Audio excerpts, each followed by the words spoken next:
So yesterday I put out a video laying out the harmony for a jazz blues, which is a little different than a 1-4-5 blues. But in this lesson, I'm going to actually use the 1-4-5 blues to go over the scales that jazz musicians like myself like to use. And us jazz musicians, we like to get deep into the harmony with a variety of scales. And so we typically will change the scale for each chord. Now, sometimes we won't. Sometimes we'll use the same scale over 2 chords, for instance. That does happen. But more often we change the scale with each chord.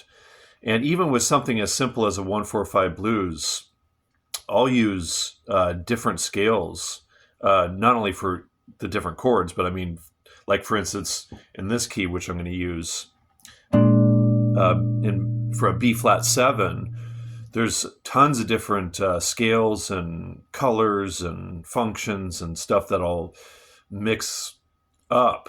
And so it can get very rich to solo like a jazz musician. But one scale that works great for the 1 chord, the 4 chord, and the 5 chord is the Mixian scale. And I'm not going to get too much into the theory here beyond just laying out the scales. But basically the Mixian scale is the 5th mode from the major scale. And so basically what we're going to do is use B flat Mixian for the B flat 7 chord, the 1 chord. So here's that.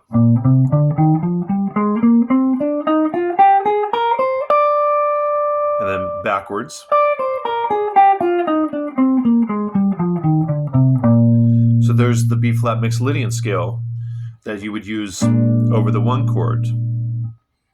And then the E flat Mixian scale for the 4 chord.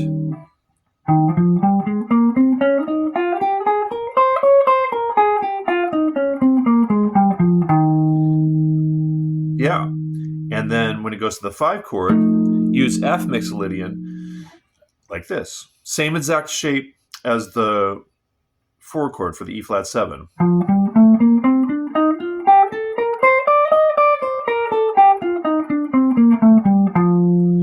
Yeah, so on a 1-4-5, so on the 1,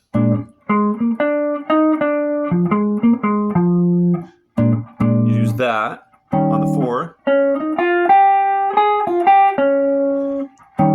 and then when it goes to the 5, you would use the F Mixian scale. And there's a track by Wes Montgomery called Kariba, and it is a very just stripped down 1-4-5 blues. I don't even think they go to the 5 chord in the last measure. But at least for the first chorus, it's been a while since I've listened to it, but for a while, Wes is doing exactly this. He's using B flat Mixian for the 1, E flat Mixian for the 4, and F Mixian for the 5. So you can check out that track to listen to what is actually my favorite jazz guitar player. So there you go. If you have any questions, feel free to leave them in the comments. Always appreciate people's feedback or input. People engaging with the channel and myself is always appreciated. So please do that. And if you're not subscribed, please subscribe to the channel. Thanks.